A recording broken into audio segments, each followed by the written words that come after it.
அருள்மிகு சுவாமிநாத சுவாமி திருக்கோயில் வரலாறு. மூலவர் சுவாமிநாதர், சுப்பையா, அம்மன் வள்ளி தெய்வானை, தலவிருட்சம் நெல்லிமரம், புராணப்பெயர் திரிவரகம், ஊர் சுவாமிமலை, மாவட்டம் தஞ்சாவூர். ஸ்தல வரலாறு. மும்மூர்த்திகளில் ஒருவரான படைப்புக் கடவுள் பிரம்மாவிற்கு ஒரு சமயம் தான் என்ற கர்வம் தலைக்கேறியது. அனைத்து உயிர்களையும் படைக்கும் தானே முதல்வன் என எண்ணிக்கொண்டார். அதனால் கர்வம் தலைக்கேற ஆணவம் கொண்டார்.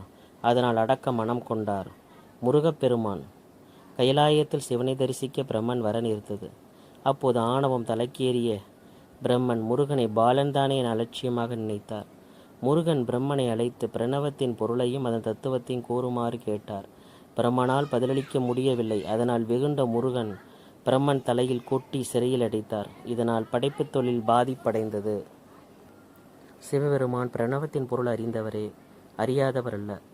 பிருகு முனிவர் ஈசனை வேண்டி தான் ஜீவன் முக்தனாக வேண்டிய கடுந்தவம் புரிந்து வந்தார். தனது தவத்திற்கு இடையூறு ஏற்படாது இருக்க தன் தவத்தை தடுப்பவர்கள் பிரம்மஞானத்தை மறக்க கடவுது என சாபமிட்டு தவம் செய்யலானார். அவருடைய தவாக்கினி தேவர்களை பிடிக்க அவர்கள் மகாவிஷ்ணுவுடன் பரமேஸ்வரனை அணுகி பிரார்த்திக்க சிவபெருமான் தன் திருக்கரத்தை முனிவரின் சிரசில் வைத்து அவருடைய தவாக்கினியை அடக்குகிறார். பிருகு முனிவர் பிரஞ்சை அடைந்து கண்விழிக்கிறார். சிவபெருமானை கண்டு வணங்கி மகிழ்கிறார். சிவனும் உன் தவத்தை மெச்சி உன் விருப்பத்தை அருள்கிறேன் ஆசீர்வதித்தார். பிருகு முனிவர் சிவன் தன் தவத்தை கலைத்ததால் தன்னுடைய சாபம் சிவனை பாதிக்குமே என வருந்தி சிவனிடம் மன்னித்தருளும்படி கேட்கிறார். சிவனும் உனது வாக்கிற்கு பழுது வராது, நான் உன் சாபத்தை மகிழ்வுடன் இருக்கிறேன் என்று கூறுகிறார்.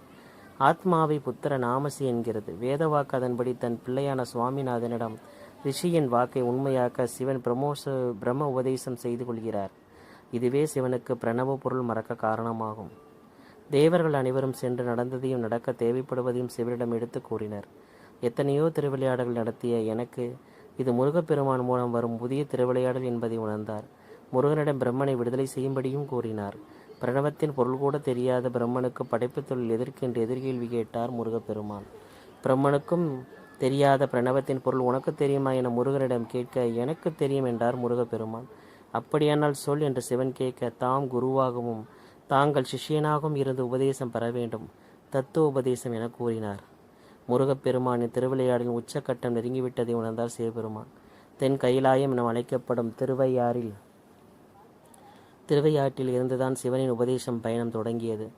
ஆவணி மாதம் அஸ்த நட்சத்திரம் கூடிய அற்புதமான நன்னாளில் சக்தி கணபதி உட்பட தன் பரிவாரங்களுடன் புறப்பட்டு நந்தியம் பெருமானை விட்ட இடம் நந்தி மதகு என்றும், கணபதியை அமர வைத்த இடம் கணபதி அக்ராகாரம் என்றும், சக்தியை அமர வைத்தது உமையாள்புரம் என்றும், சிவபெருமானின் தலையில் உள்ள கங்கையனை அமர வைத்த இடம் கங்காதபுரம் என்றும் அழைக்கப்படுகிறது. அதன் பின்னர் சிவபெருமானும் முருகனும் தனியாக அருகிலுள்ள மனுக்குன்று மலைப்பகுதியில் ஓம் என பிரவண பொருள் உபதேசம் நிகழ்த்திய தலமானதால் சுவாமிக்கே நாதனாக இருந்தமையால் இப்பகுதி சுவாமிமலை என அழைக்கப்படுகிறது. பிற்காலத்தில் இம்மண்குன்றினை கட்டுமலையாக அமைய பெற்றது. இத்தலத்தில் முருகப்பெருமானை தேவர்கள் புடைசூழ வழிபட்ட தேவேந்திரன் தனது நினைவாக ஐராவதத்தினை வெள்ளை யானை முருகப்பெருமானுக்கு வழங்கியதால் மூலவருக்கு முன் இன்றும் ஐராவதம் உள்ளது. முருகன் திருக்கோவிலில் சன்னதி முன் மயில் காணப்படும். தன்னுடன் வரப்பெற்ற தேவர்களில் தமிழ் வருட பெயர் கொண்ட தேவதைகள் 60 பேரை இத்தலத்திற்கு முருகப்பெருமானுக்கு சேவை செய்ய விட்டு சென்றார்.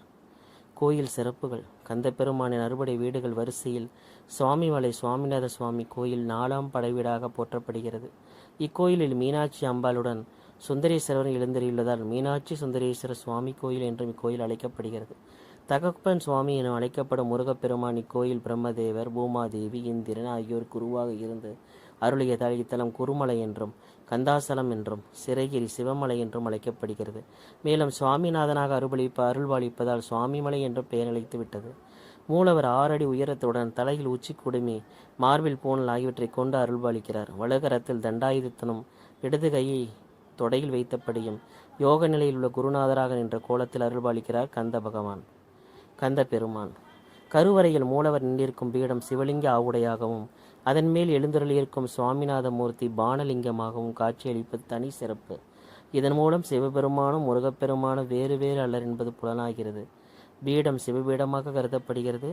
இச்சாசக்தி, கிரியாசக்தி, ஞானசக்தி ஆகிய 3 சக்திகளை ஒரேங்க கொண்ட வஜ்ரவேலுடன் சுவாமிநாதன் காணப்படுகிறார்.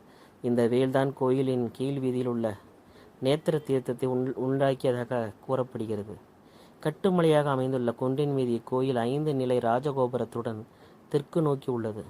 முருகப்பெருமான் சன்னதிக்கு செல்ல 60 தமிழ் ஆண்டுகளை குறிக்கும் 60 படிகளில் ஏறி செல்ல வேண்டும்.